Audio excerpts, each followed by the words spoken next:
अस्सलाम वालेकुम व्यूअर्स, आज मैं आपके लिए बहुत ही लाजवाब रेसिपी लाई हूँ। बाज़ार से कई गुना ज़्यादा बेहतर और बहुत ही मज़ेदार सी क्रिस्पी मीठी टिक्कियाँ बनाने की रेसिपी लाई हूँ।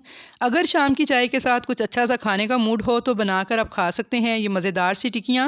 आप इन्हें बनाकर कई महीने तक स्टोर भी कर सकते हैं और जैसा कि आप जानते हैं आगे चलकर रजब का महीना आ रहा है, तो इस महीने में हमारे यहाँ इस तरह की मीठी टिक्कियाँ बहुत से घरों में बनाई जाती हैं। तो इसका बिल्कुल परफेक्ट तरीका आपको बताऊँगी कि किस तरह से इसका मेजरमेंट आपने करना है। तो बहुत ही आसान और बहुत ही सिंपल तरीका बताऊंगी, तो आपकी टिक्कियाँ भी बहुत ही खस्ता मज़ेदार बनकर तैयार होंगी। तो चलिए देख लेते हैं हलवाई से ज़्यादा मज़ेदार टिक्कियाँ किस तरह से बनाई जाती हैं।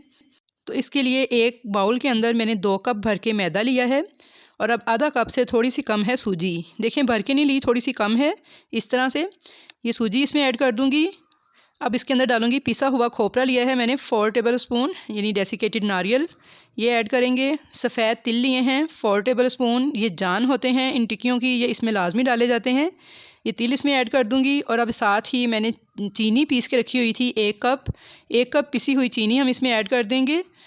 सब्ज़ इलायची का पाउडर जो है वो इसमें ऐड करेंगे, हाफ़ टी स्पून। इससे बहुत ही प्यारी खुशबू आएगी और बहुत अच्छा फ्लेवर आएगा हमारी टिक्कियों में से। 3 टेबल स्पून मैंने घी लिया है, उसे मैंने थोड़ा सा मेल्ट किया है, ये मैं इसके अंदर ऐड कर दूंगी। 3 टेबल स्पून आपने भर के घी के लेने हैं और ये इसमें डाल देने हैं। अब इन तमाम चीज़ों को हाथों से अच्छी तरह से मिक्स करेंगे और इस तरह से मुट्ठी बनाकर देखेंगे। तो यहाँ पे देखिए अच्छी तरह से मिक्सिंग करने के बाद इस तरह से इसकी मुट्ठी बन रही है, इसका मतलब है मिक्सिंग बहुत अच्छे तरीके से हो चुकी है।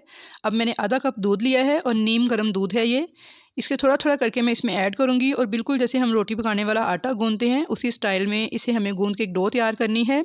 लेकिन बहुत ज़्यादा हार्ड किस्म का आटा गूंदना है, आपने आटा सॉफ्ट बिल्कुल भी नहीं गूंदना, बिल्कुल हार्ड किस्म का आपने आटा जो सा है वो गूंदना है। और इसके लिए आप पानी भी इस्तेमाल कर सकते हैं, लेकिन अगर पानी इस्तेमाल करना हो तो फिर इसके अंदर आप खुशक दूध 2 से 3 टेबल स्पून ऐड कर लीजिएगा, तो फिर आप इसे नीम गर्म पानी से भी गूंद सकते हैं। तो अगर आपके पास दूध है तो फिर आप इसमें खुश्क दूध मत ऐड कीजिए, इसी तरह डायरेक्ट ही दूध के साथ गूंद लीजिए, ये ज़्यादा मज़े की टिक्कियाँ बन के तैयार होती हैं। तो ये देखिए यहाँ पे मैंने सख्त किस्म के आटा जो सा है उसकी एक डो तैयार कर ली है। अब इसे अच्छी तरह से बंच लगाते हुए आपने गूंद लेना है। और ये देखिए तकरीबन आधा कप दूध मेरा सारा डल गया है और इस तरह से सख्त सा आटा जो सा है ये मैं गूंद रही हूँ। इसे मैं 3 से 4 मिनट गूंदूंगी ताकि ज़रा थोड़ा सा मुलायम हो जाए ये। तो यहाँ पे देखिए आटा हमारा जो सा है वो मुलायम हो चुका है। अब इसको मैं इस तरह से थोड़ा सा दूध इसके ऊपर लगा दूंगी और इसे 1 घंटे तक रेस्ट दूंगी। यहाँ पे 1 घंटा हो चुका है आटे को रेस्ट दिए हुए। तो अब इसे मैं निकाल लूँगी बाउल में से और इसे इस तरह से काउंटर पे रखे थोड़ा सा मैं इसे मज़ीद नीड करूँगी ताकि ये थोड़ा सा और सेट हो जाए, ताकि टिक्कियाँ हमारी परफेक्ट बन के तैयार हों। तो यहाँ पे देखिए मैंने इसे 1 से 2 मिनट तक मज़ीद गूंद लिया है और हाथों को मैंने थोड़ा सा ऑयल लगाया था। तो अब ये देखें इसे मैं इस तरह से फैला दूँगी इस काउंटर के ऊपर, बिल्कुल ऐसे मोटी सी एक रोटी की शक्ल में आप इसे फैला दीजिएगा, जहाँ तक हो सकता है इसे फैलाते जाइएगा।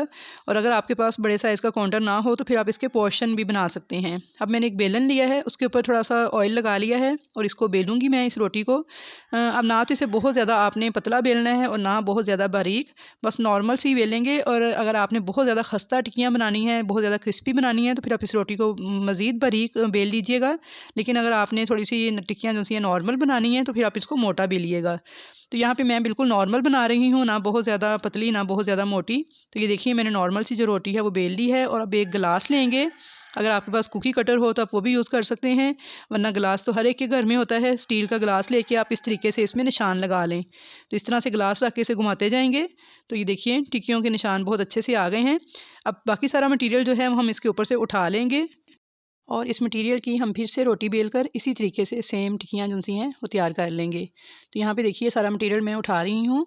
तो व्यूअर्स अगर आप चैनल पर नए हैं तो आपसे हम्बल रिक्वेस्ट है कि चैनल को सब्सक्राइब कर लें, और जिन्होंने पहले से सब्सक्राइब किया हुआ है तो उनकी मैं तहे दिल से शुक्रगुजार हूँ। तो यहाँ पर आप टिक्कियों की मोटाई देख सकते हैं, बिल्कुल नॉर्मल सी है, ना तो बहुत ज़्यादा पतली और ना बहुत ही मोटी। अब मैंने एक कढ़ाई में ऑयल को गर्म किया है और बहुत ही अहम टिप मैं आपको देना चाहूँगी स्टेज पर कि आपने ऑयल को बहुत ज़्यादा गर्म नहीं करना, बस मीडियम गर्म करना है और हल्की आंच पर आपने टिक्कियों को फ्राई करना है। तेज़ गर्म ऑयल में आपने इनको फ्राई नहीं करना। और जब आप इनको ऑयल से बाहर निकाल रहे होंगे तो आपको ये बहुत ही नरम सी लगेंगी, लेकिन आपने घबराना नहीं है। जैसे ही ये ठंडी होती जाती हैं, हवा लगती है इनको, तो ये क्रिस्पी और खस्ता होती जाती हैं। तो बस प्यारा सा कलर आने तक दोनों साइड से इनको हम फ्राई कर लेंगे।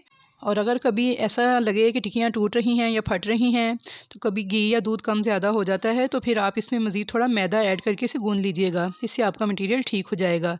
तो चलिए अब इनको डिश आउट कर लेते हैं। सारी टिक्कियाँ हम इसी तरीके से तैयार कर लेंगे। तो ये देख लीजिए इनकी फ़ाइनल लुक कितनी क्रिस्पी हैं। मैं आपको तोड़ के भी दिखाती हूँ। आप इसे टी टाइम स्नैक्स के तौर पे भी बना सकते हैं, बच्चों को लंच के लिए भी बना के दे सकते हैं और इनको 1 से 2 महीने तक किसी भी एयर टाइट कंटेनर में आप रख के सेव भी कर सकते हैं। ये ख़राब नहीं होती हैं। मेहमानों को भी चाय के साथ पेश कर सकते हैं। व्यूअर्स, आई होप कि आपको मेरी आज की ये रेसिपी बहुत ज़्यादा पसंद आई होगी। रेसिपी पसंद आई तो इसे लाइक और शेयर कीजिएगा। चैनल पर नए हैं तो चैनल को सब्सक्राइब ज़रूर कीजिएगा। तो इंशाल्लाह ताला मिलूँगी नेक्स्ट नई ऐसी ही अच्छी रेसिपीज़ के साथ। और मुझे कमेंट्स बॉक्स में अपना फ़ीडबैक भी ज़रूर दीजिएगा। तब तक के लिए अल्लाह हाफ़िज़।